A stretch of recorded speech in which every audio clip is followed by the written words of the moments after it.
Any gun you buy off the shelf, if you're going to be a hunter, you'll do what you wanted to do. Sure. Now, if you're going to shoot precision competition, that's another ballgame. Hello, everyone, and welcome back to AmmoMart.com. Today, it's my pleasure to introduce to you Ben Pratt, a rifle building legend in this area of the country and a guy who's been at it since the 1960s. Ben, why don't you tell us a little bit about yourself, where you went to school, and your background before we get started? I was born in Fostoria, Ohio in 1939. My birthday falls on August the 14th, and that was the day the Japanese surrendered when I was 6 years old. I can remember walking uptown with my dad. We didn't have a car back then. And I said, Dad, what's going on? I said, the horns are blowing, people are screaming and hollering. Then we got uptown and we heard the Japanese surrendered. What an amazing memory. That's cool. It's a date to remember. For sure, for sure. So where'd you go to school? Went to Fostoria High School, went through 12 years there. Took machine shop when I was in school because I liked doing machine work. And then after I got out of school, I went to work for the Atlas Corporation there in Fostoria. Did machining for them. They made crankshafts for diesel engines. I wanted to get into something more precision. So I quit there and went to work for a place called Fostoria Machining Tool. Okay, sure, yeah. And it used to be down on Crocker Street. That's not there anymore. But they made really precision measuring instruments for Sheffield Corporation. And it was really, really precision. It was all air gauges and stuff that we made. But I learned a lot there. And there was a guy there that he liked guns. Okay. Kind of got me interested in building guns. And I said, okay. I said, sounds good to me, you know.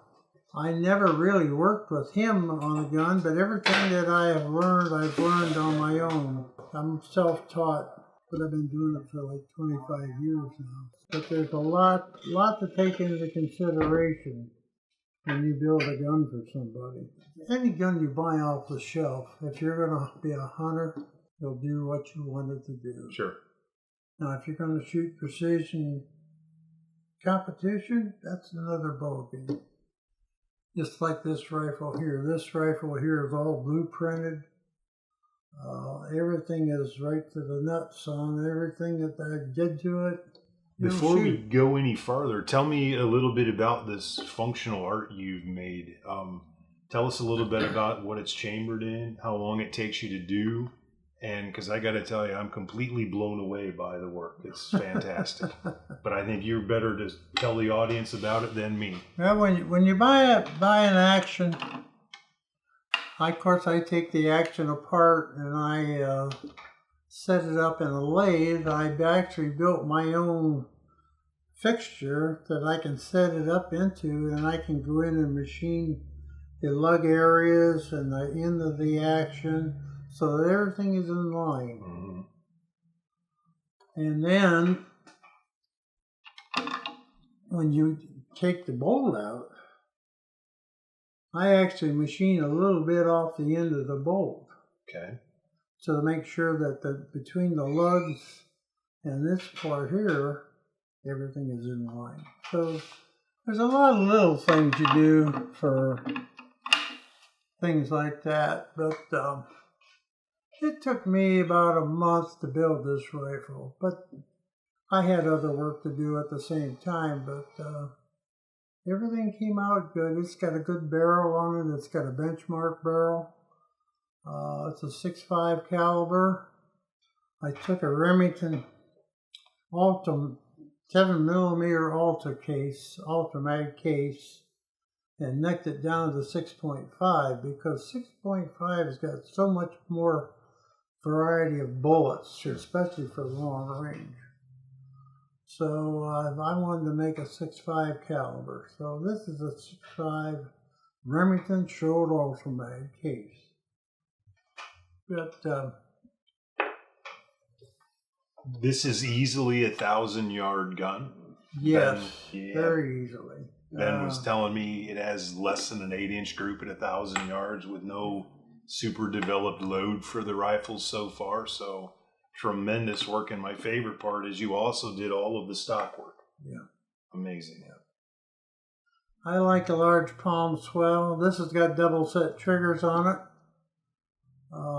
I have a friend that's a gunsmith down around Sunbury, Ohio. In fact, people call him the Mauser Man.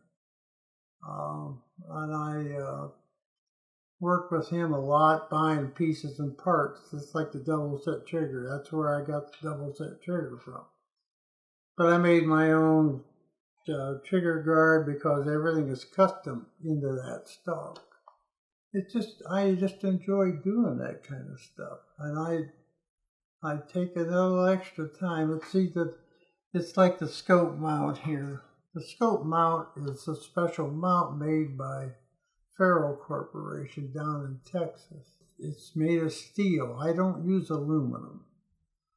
Aluminum has a tendency to come and go with some recoil.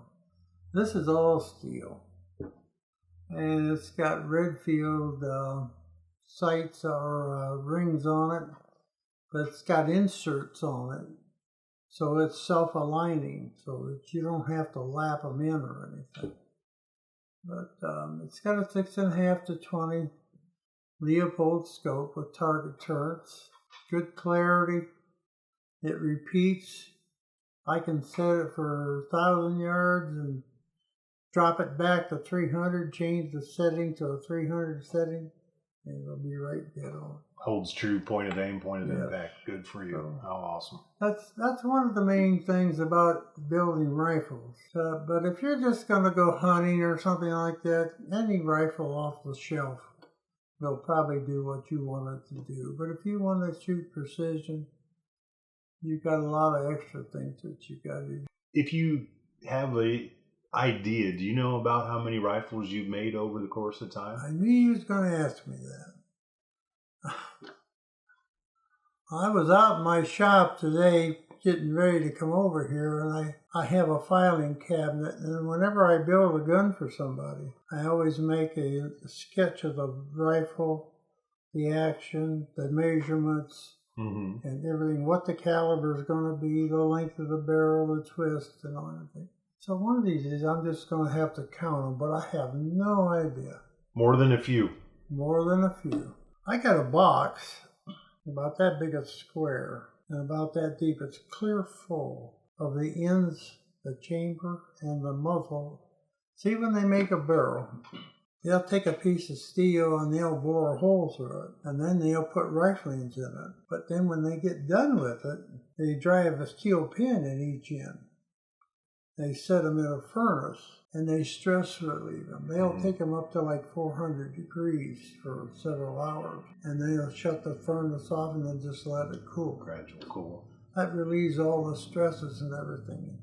So when you build a rifle, you have to cut a 5/8 of an inch off of each end of that barrel because it's got that taper from the pin. I've got guns in for that people have built, and I can remember one guy from Finley especially. He said, "This thing don't shoot.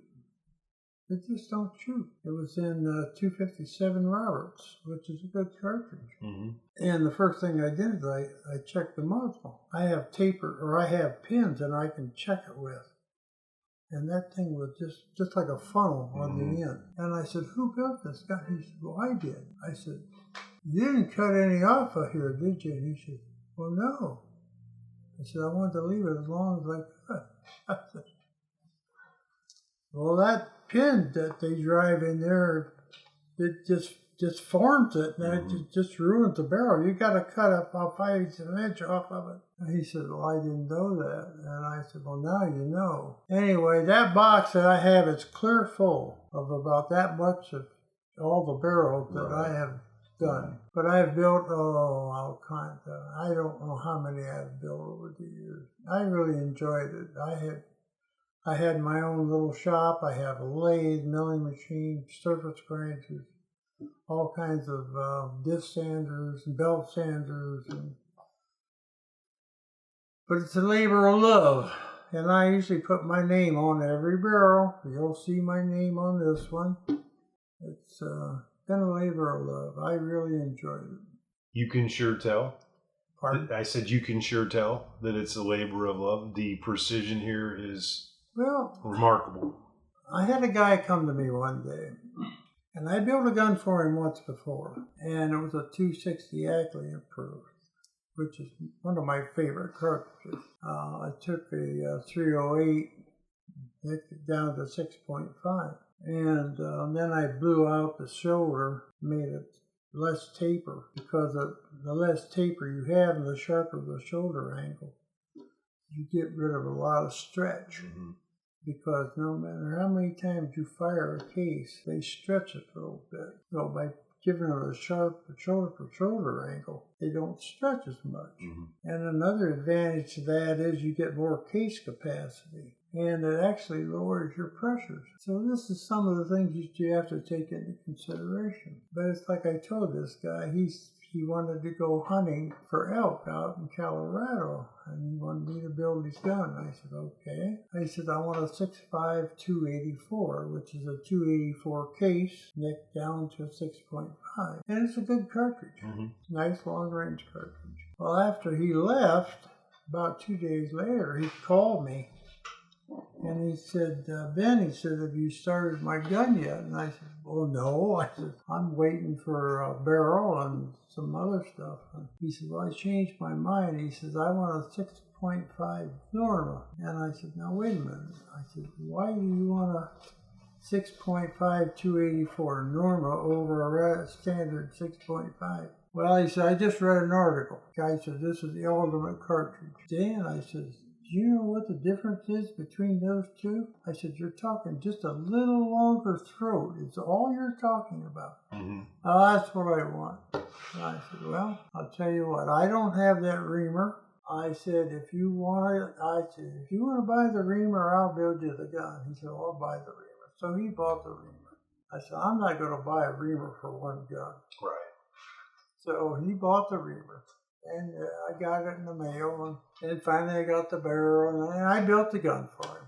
But I tried to tell him, I said, you're going to go hunting with this rifle. It's not a long-range precision rifle. And I said, you actually think that elk that you're going to shoot at out there is going to make a difference, whether that's a quarter of an inch this way or a quarter of an inch? I tried to explain to him. I said, that isn't going to make that much difference. And I said, it's going to cost you extra money. Mm-hmm. I said, I don't like taking advantage of anybody, but if that's what you want, I'll do it. So that's what he wanted.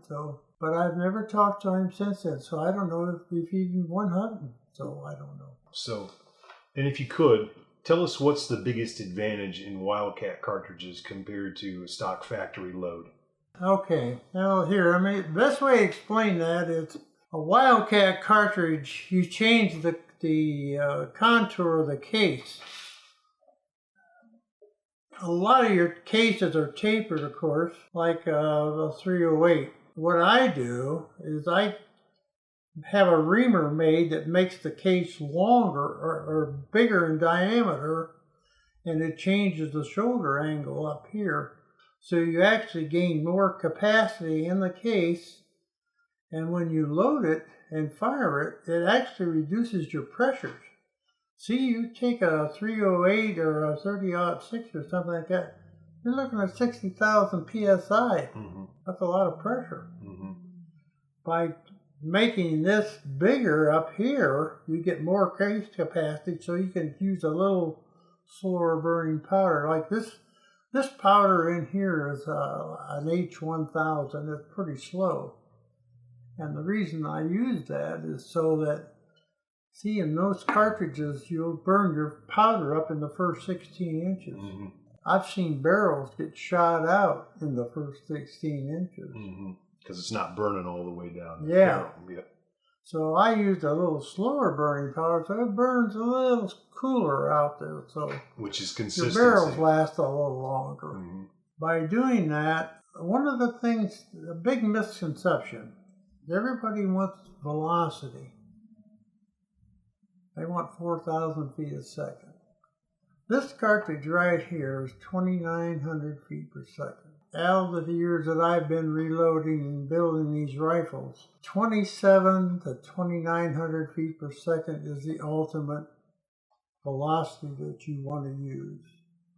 Or it's where you get your best accuracy. I've built guns for guys that shoot up at Camp Perry. We got to talking one day about velocity, and this will blow your mind.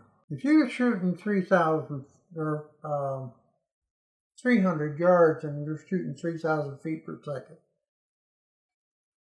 you got a crosswind. Let's say it blows it off 30 inches. Well, in your mind, you're thinking, if I boost it up to 3,300 feet per second, you think it's going to get there faster. Be less affected. Doesn't work that way. No, it doesn't. No. The faster you drive this, the more it's going to go off because your friction is going to be increased. Mm-hmm. And I have a friend that's an engineer, and I told him that, and he's bought 7 or 8 of my guns. And he says, I've got a friend that's a mathematician. I'm going to run by him and check it out. He says, that's right. He says, you drive it faster, it's going to go off further. And it's less stable the faster you're pushing them.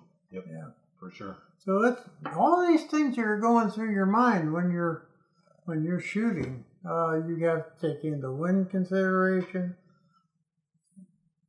the sun, and days when it's real bright. If you got your gun sighted in and you're doing really good, and then all of a sudden a cloud moves in and the light changes, what's going to happen? Change your sight picture. Well, you're going to shoot low. Mm-hmm. You don't shoot low. If the sun comes out, you'll shoot high. Mm-hmm. I learned that in shooting silhouettes with 22s. I thought, man, I'm going to clean house over here today. I'm really going to blow this match apart, After I got done, I had 26 hits out of 40. I thought, what the heck am I doing wrong? And then it dawned on me. I said, every time the sun came out, I was shooting over the back of the target. So you have to keep your old mind going all the time you're shooting. You got to watch the light conditions, the wind conditions, and everything has to be going through your mind. So there's a lot of difference between Wildcats and standard cases, and most of the time it's an advantage. Or I wouldn't do it. It's the caliber improved. Yeah, pretty much it's an improved caliber. Mm-hmm. So that's one thing about a Wildcat. I built a lot of 17 calibers, and 17 calibers in the wind are really something else. Mm-hmm. But got your knowledge and everything. I said you can make them shoot. Mm-hmm. There's a guy down in Baltic, Ohio, that has an outfit called the Woodchuck Den. He builds a lot of 17 caliber, 12 calibers, 20s. Okay. And he has photographs of different targets and some of the groups that he shot. I wasn't really impressed with them. So I built a couple of rifles, and I shot some groups, and my groups were a lot better than his. Now, I can't knock the guy. I don't know what he was loading or anything like that. Mine were a lot better than what he had, so I don't know. But maybe his gunsmith wasn't as good as I was. There you go. Lack of knowledge base, man. Lack of knowledge base. Well, Ben, we appreciate you spending time with us today, sharing some of your knowledge in this functional art you brought. I really appreciate the legacy you left on this kind of thing and shooting. And I've heard about you for 40 years, ever since I was a kid, that everybody knew you. Oh, yeah. Everybody knew that if you wanted something to shoot, it was custom made. Ben Pratt was the guy to see. I really appreciate your time today, and thank you for coming over and hanging out with us. Really been a pleasure. Appreciate the honor coming over. Oh, it's our pleasure.